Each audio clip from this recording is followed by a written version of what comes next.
be really aware of those very small changes in the physiology of your client, also in their breath pattern and the responsiveness or the reactivity of the muscle to your touch.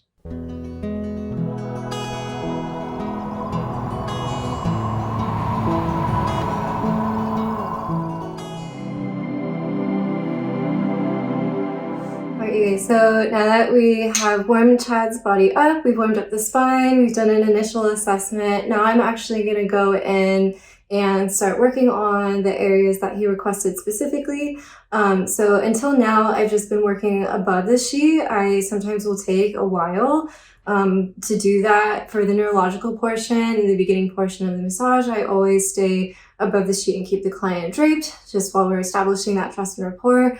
Once their body has accepted my touch, once we know that it's time to move on, I would begin usually with the spine and undrape just the part of the spine and begin using some oil there. So the oils that I use are very important for me and very key to the part of treatment. So today I'm using the Mahanarayan oil from Banyan Botanicals. It's really good for inflammation, for joints. There's like 30 different Ayurvedic herbs in here. So the herbs are actually acting on the body at the same time that I'm offering the body work into the body. And so I also have these essential oils from this doctor up in Northern California. I don't believe in MLM companies. I think they're terrible and horrible entities. So I buy my stuff local from a local company in Northern California. So they source all of their stuff organic and fair trade as well too. So they have two blends that I'm going to use today. One is the pain relief oil because you mentioned he was in a lot of pain. The other is the nerve repair magic, and this is definitely magic. I use it all the time with my clients who have neurological or nervous system imbalances. It really, really helps to calm the nervous system. So these are going to be an integrative part of my treatment, but I don't necessarily name them, be like, we're using the nerve repair magic.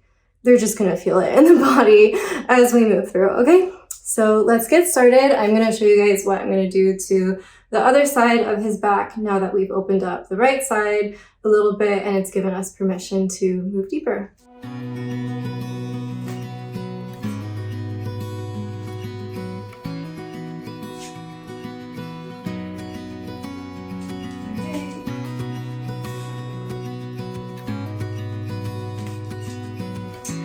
And by the way, I think it deserves mentioning in case anyone feels awkward or uncomfortable about this, or it's an awkward question that you don't want to ask your body worker. I always say undress to your level of comfort. To me, if you want to take off your boxers or your briefs or your undergarments, that's totally fine with me. It actually can help because, especially for this case where I need to access the lower back and the hips, it's easier for me to reach those areas when I don't have to work around clothing. But if it's not within your range of comfort, it's totally doable to work around that. So just something to keep in mind. And you don't have to be self-conscious about it because I'll always keep the student draped appropriately. All right.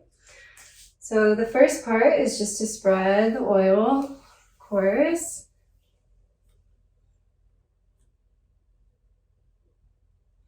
I joke and say massage therapists are glorified oil applicators. No, I'm just kidding. I really don't want to use too much oil either because I want to have a good amount of traction on the body as I'm going through. So this process is also very soothing and it just gives a nice introduction. And it also tells me a little bit more about the relationship of the right and left sides of the body together. Just in observing how they respond to the touch. This is our first time working underneath the sheet, so I'm just being very slow and fluid and gentle.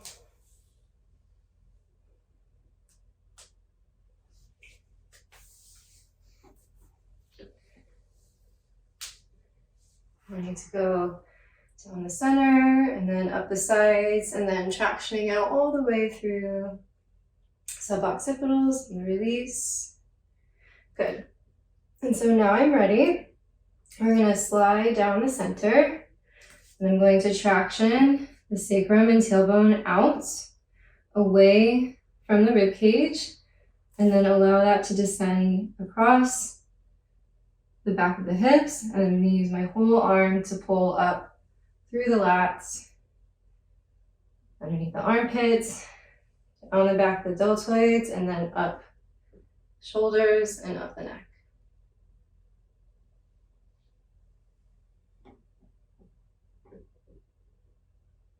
And this is really, really nice for QL stuff. Quadratus lumborum is a common culprit for low back imbalances, but it's pretty deep, so I'm not trying to access it immediately. I'm just trying to relax and access the more superficial layer tissues in the entire body as a whole. So then when that way I do more targeted work, it will be more receptive. Okay, so now we're ready, and I'm going to come across the body. So I'm not going to be on the same side because I want to keep pushing away from the center of the spine. And so why is this important for him? He's experiencing compression and a lack of range of mobility.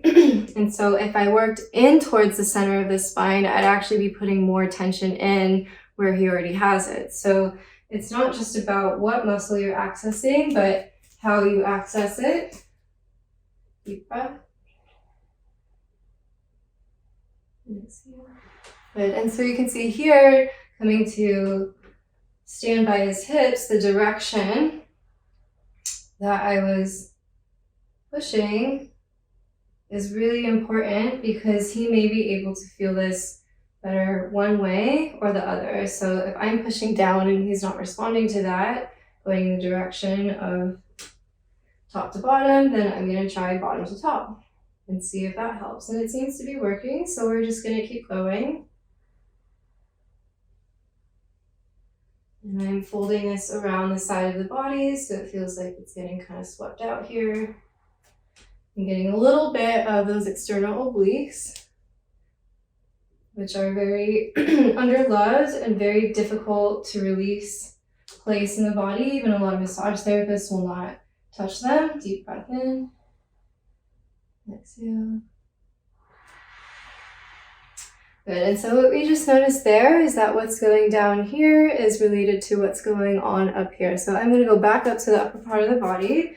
And so that's how we just kind of have a conversation, right? I'm not dictating where the massage is going to go. I know a direction that I want to go. I know generally what areas I want to work in. But then once we get up here, I'm seeing reactivity in both places. So now we go back to grounding. Then we go back to breathing. So anytime, that's why the bodywork has to be very, very attuned to what's going on with their client, because you have to be really aware of those very small changes in the physiology of your client, also in their breath pattern and the responsiveness or the reactivity of the muscle to your touch. So a tension, a flinching, a tickle, those are all the body's ways of saying, no, I don't like that, I don't want that. So if I get that kind of response somewhere, there's sort of an art and science to deciding, oh, is that a place where we just need to visit a little bit longer so they have a chance to soften? Or is that a no, don't go there, I don't want to be touched in that way, I don't like being touched in that way. So then you have to modify or maybe even revisit at a later time, okay? All right, so now that we just did a little bit of the upper body, now the body's letting me come back down here into the lower half of the body, and I'm just doing very general strokes with the flat palm. I'm bringing that up the side, the oblique, up the back of the diaphragm, and then back down. The longissimus and the iliocostals. Good. So let me add a little bit more stability here. So I'm going to say, hey, upper body, you're fine. I want you to just hang out. And then I'm really going to start to add more pressure here to create space in the lumbar. Good. So I'm alternating pressure from the lower hand to the top hand. Good. And I felt the muscle roll, so I'm just going to give it a little bit of a shake and let the nervous system know it's okay. So in this process, by holding, even though I'm on my elbow, really what I'm doing is I'm letting the upper body and the lower body kind of figure out on their own time, in their own way, how they want to communicate with each other. So I'm feeling the upper body really wants to kind of take over. And again, that's another protective mechanism that he might have developed over time because his upper body is very strong. So it's a smart adaptation in a way, and it's not in another way because then he doesn't have as much access to the back. So by alternating pressure zones from the lower to upper regions, I'm giving input or stimuli to the body and the nervous system and saying, hey, it's okay for both of these spaces to move. We'll try moving them one at a time. And then I'm starting to feel these muscles roll a little bit, and that means they're yielding and there's some release happening there. And so I'm just holding and continuing this pattern until it feels like he is ready to move on. Right? So we just stay here for as long as he needs to, and I'm just making very gentle adjustments up or down the kinetic chain, but generally just supporting the same hold. And he's doing a great job of continuing to breathe. And by the way, this is really, really great for nervous system imbalances too. Almost everybody can benefit from this kind of technique and release where you're really breathing into the back of the body, almost like puffing up the kidneys in a way, and really allowing the lumbo-pelvic area to move with each breath. And in this face down position, it can be very, very nourishing and really help to relieve feelings of anxiety, feelings of panic or stress. And a lot of times back pain can be, psychosomatic, meaning that it's in the body, there's a physical pain, but there's also an emotional component to it. So we want to be able to address both in our treatment together in the way that we approach it, both in terms of the pressure that we use, the types of techniques that we use, the amount of time that we spend in those techniques, and the rate that we go. So now that he's opened up a little bit more, I'm just going to place my hand here across the body and give that right side some support as I do a full spine release all the way up. A little bit of integration. We're coming into a tight spot here, so I'm just going to let this hold and let him breathe into it. And now it releases. So I don't like to try to push the body into releasing anything. It will release on its own time. And then what we like to do is go from more global movements to more local movements, back to more global movements again, where we started today, just to give him a sense of grounding and familiarization. So I'm actually asking his body a lot with this one session and these brief moments that we have together.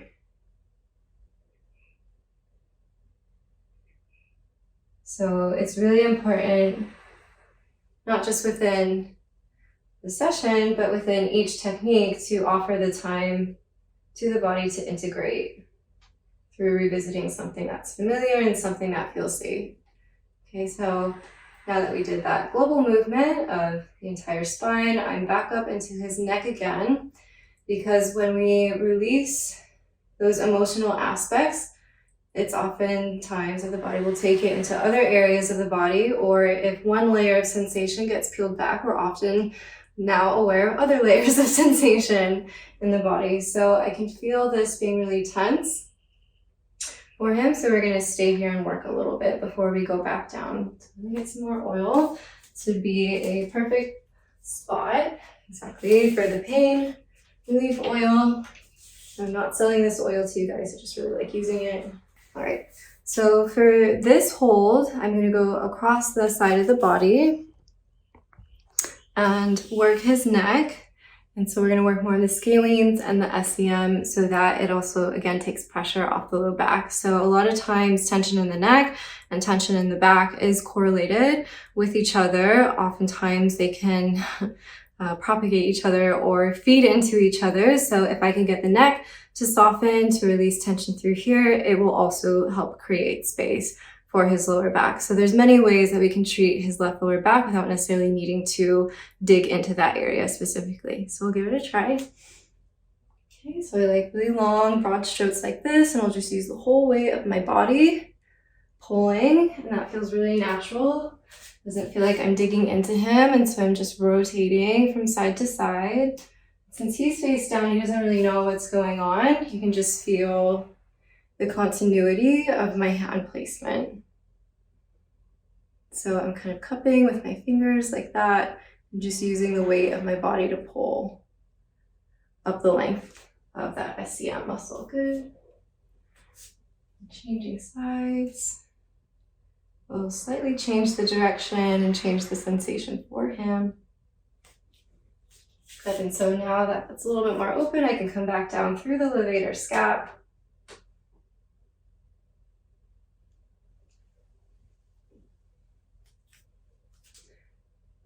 And there's a little wiggle of the arm, so now I'm going to come back to the suboccipital and the back of the diaphragm.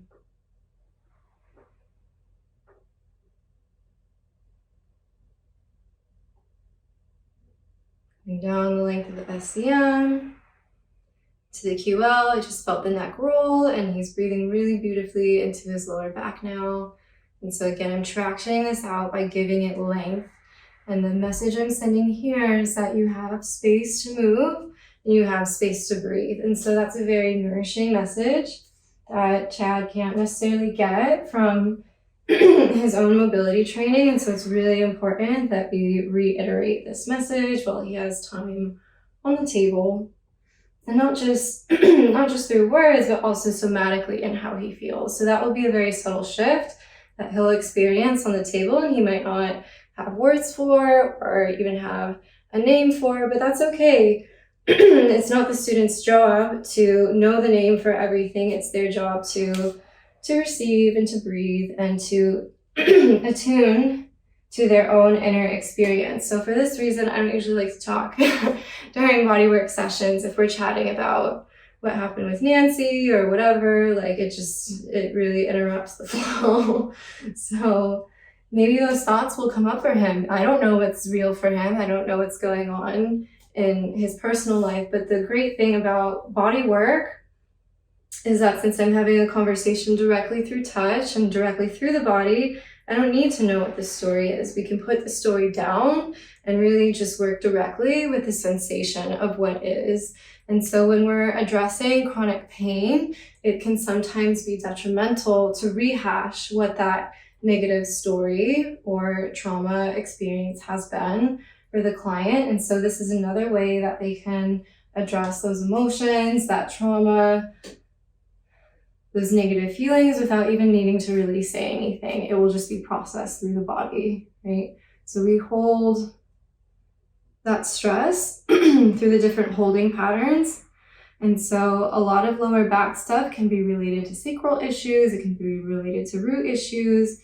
And so as I'm working on him, I'm also getting a story of what's going on related to these general themes, right? And that would inform how I would continue to treat Chad if he were to continue to see me in our future sessions. So today we might not be digging the issue out of his low back, but we might just create enough space for him to feel a little bit better tomorrow morning. And then that's one morning where he's not waking up in pain. And so then he has a slightly different experience of that day, which creates a new possibility for him to see that he can get better. And then if he feels like he can get better, he's going to be more motivated to want to do stuff to get better. Right? He's saying to himself, something about that worked. What about that worked? And how can I replicate that to keep feeling better? Right? And so now we're starting to get into this aspect of empowerment through practice, where there is an aspect of receiving and then integration and noticing what sensations, emotions, habitual thought patterns are arising for him. And so that's why when people are on the table, they'll be like, I had this memory from 20 years ago pop up, this thing I totally forgot about, or I didn't realize how sad I was about this thing. Sometimes people will start crying on the table when you hit a certain part of their bodies. So all of that can come up just by simply working into the area that's needed the most, because maybe that area has just needed love in some way that it's not gotten for a really long time. And when it does finally receive that love or that input, it can be a really overwhelming experience, like liberating experience, but overwhelming at the same time. So you want to give people time to kind of just take it at their own pace, especially with emotional stuff. So I'm not dictating the pace of anything here. It's really all his pace. And I'm just effectively creating the space for him to go through that process on its own. I'm not trying to control it. I'm not trying to change it. I'm just saying, hey, body, let's breathe a little bit here and then see what happens, see what sensations come up. And even that aspect of listening and attunement is oftentimes sufficient to help relieve some of the pain, because a lot of times for chronic pain survivors, there's a feeling of not being heard or being misunderstood. A lot of my students have some kind of medical trauma. They've been hurt by a provider or a trainer. They've seen 4 or 5 other providers and it hasn't worked for them. So again, this aspect of trust is really, really, really important for his process. And the emotional side of the process is probably the most underscored part of why I offer bodywork as a modality. Like, yes, it's really good for the body to heal. From a biomechanical perspective, I love getting bodywork too. But really the important part of the approach here is the trauma-informed aspect, where we're using it as a tool, not just to help heal the body physically, but also psychologically, emotionally. And that's a very subtle process that I'm not always privy to as the provider. And I don't necessarily need to be, but it's all part of the same process, but I'm still here with him in that process, right? It's his process, but I'm just here guiding.